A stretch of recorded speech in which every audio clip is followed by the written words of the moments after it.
What's up mga guys? At kamusta na kayo lahat? At kamusta naman ang iyong pag-celebrate ng iyong New Year? At kung saan man kayong sulok ng mundo, especially ang mga kababayan nating OFW na nagsisikap para mabigyan ng kinabukasan ng kanilang pamilya dito sa Pilipinas. So magandang umaga, gabi at tanghali o hapon dyan sa iyo lahat. Okay guys, usapang camera tayo. Ito sinit ko sa camera resolution niya is 4K at saka yung white balance siya is sunny. Dahil nga gabi ito guys, gabi na po itong video na to. So trinay ko na setting sa ganun ang camera kung para malalaman natin kung talagang gaano nga sa kalinaw kung gabi. So medyo yellow color, ano? So siyempre yan, reflect ng mga ilaw dyan sa paligid. At ganun talaga sa tiyang kulay niyan. Ang ano lang sa pag naka-camera resolution ka ng 4K, medyo matagal lang i-edit yan.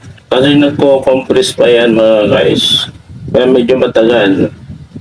Paano masabi? So, kailangan mo talaga stable yung wifi signal mo.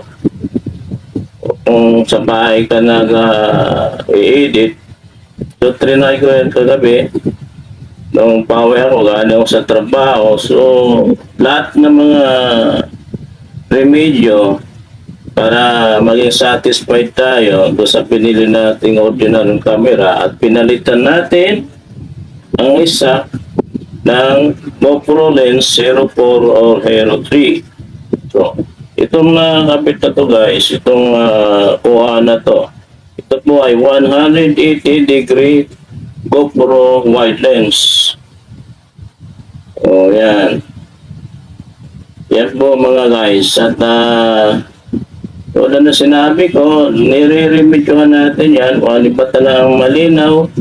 Ginagawa natin ng paraan, so malalaman natin kung ano ang resolution pinakamalinaw. So ang pinakamalinaw talaga mga guys is 4K resolution ng video. So doon tayo sa gustong nag-aspire na maging vlogger at gusto nyo makabili ng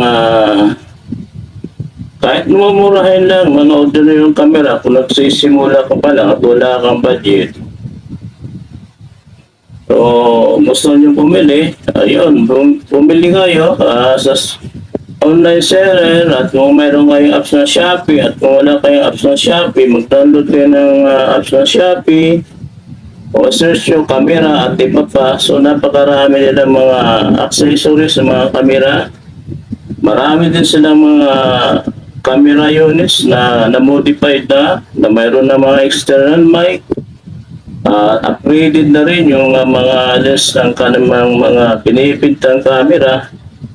So, sa murang halaga lang mga guys, yung kayang-kaya ng masa at ng pulsa natin. So, siyempre, nagsisimula pa lang tayo. Dapat tayong kanong budget at pambili ng medyo mamahalin na camera, kaya pag magtyaga tayo so sa medyo kaya nating bilhin